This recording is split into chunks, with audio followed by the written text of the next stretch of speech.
Edie Lush, and I'm here inside the Hub Culture Pavilion with a very special guest. Michael Douglas has stepped into my studio. Thanks so much for coming along. Edie, thank you very much for having me. It's a pleasure to be here on this stunning Davos day. It's gorgeous, isn't it? Beautiful, absolutely beautiful. Chilly, but beautiful. So we're moments away from the inauguration of President Trump.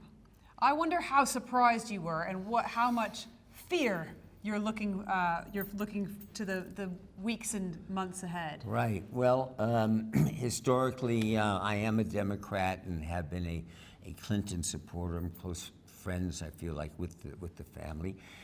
And I'd be hesitant to say this is just a huge, huge shock for so many people, both in the U.S. and worldwide, whereas as early as late October, we were counting a majority in the Senate as Democrats, changing the Supreme Court, and this change is drastically happened, not anticipated by most anybody.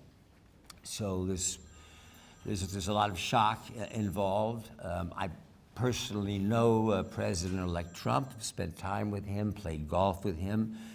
My wife Catherine and I have the same birthday of having at our parties together. I've always found I'm a guy with a great self-deprecating sense of humor, charming, but again, one of the things you learn from golf is not to talk about politics or religion. You can get along with a lot of people. But do you think the theme here is responsive I think we have to wait. I think we talk about the 100 days. I would be mistaken to be able to look into a golden ball and tell you what I think. Certain cabinet members, in terms of their initial visits before Congress, make a lot of sense, particularly in the military areas. Other of his cabinet members, particularly in the environment and in labor, are issues that are very strange. You combine his cabinet with probably the largest coterie in the White House, a very tight group in the White House. And I think we have to just wait and see. There's been a lot of pontifications, a lot of strong, relatively outrageous things have been said involving organizations like NAFTA, NATO, TPP, that are shocking and bewildering.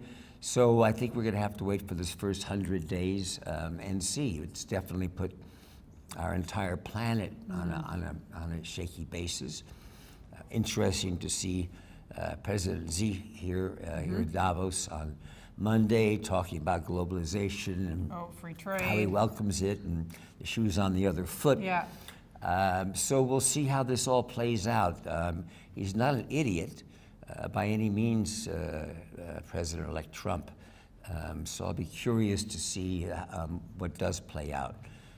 We're very disturbed about particularly in his most recent discussion with Bild and British magazines about trusting Angela Merkel and Putin about the same, which is shocking with one of our strongest and oldest allies. So we'll see. So you were in Davos for the first time in 10 years. How has it changed? Well, I think other than growing, growing a little bit, they talked about the originations of Davos and the economic forum, about globalization and the positiveness to it. And I remember being here 10 years ago, and globalization was all about Fortune 400 companies making some more money. How do we make more money? This year, I really sense a level, and probably has to do with this disparity of the wealth of the wealthy versus the poor, that's embarrassingly large. I saw Oxfam coming out with that statistic just recently that there are 8 individuals whose net worth is equal to half of the world's overpopulation, 3.5 billion. 6 of them were Americans. But any way you look at it, there seems to be much more of an awareness on the part of companies, social responsibilities, and what they can do to make this world a better place, along with making a profit. I mean, you could argue that the kind of push against globalization has resulted in some of these results, like Trump's election, like the decision on Brexit in the United Kingdom. It is the people who've been left behind by globalization that have actually decided to push against the status quo. Exactly. You can see that in this populist movement that's happened in the U.S.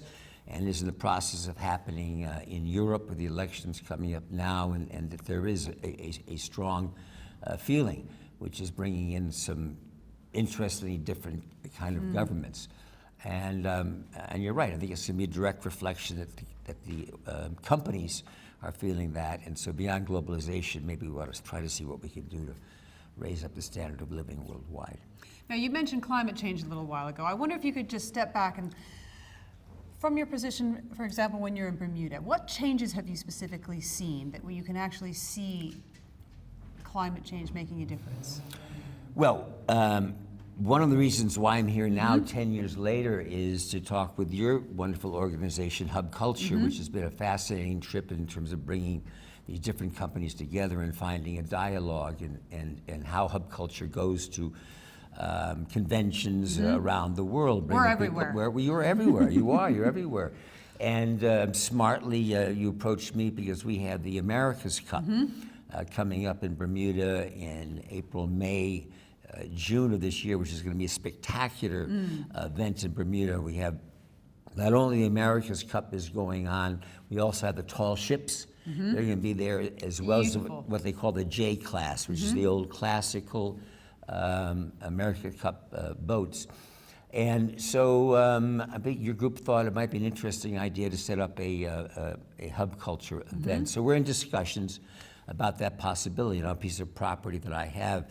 I have a long history in Bermuda. My mother's Bermudian. My mother's family's been there for 400 years, so I see. So seeing that, one of the beauties of the property that we have is we have a couple of saltwater pools that were built years and years ago, and basically are protected by a small concrete wall, which allows at high tide the seas to come in and refresh these pools and everything else. Well, now high tide is not just refreshing the pools, it's taking out some of the beach, it's coming over quite hot, so you can definitely see a water level that's increasing there. Also spending time in Canada, you can see also different variations, so I think everybody recognizes to some degree or other, although there's still debates as to whether it's just a cycle. It's hard to believe that. Thank you so much, Michael, for coming along to Davos. My pleasure, my pleasure. Have a wonderful festival. Thank you, Okay. and you too. All right, thank you so much. Thank and I'm you. Edie Lush.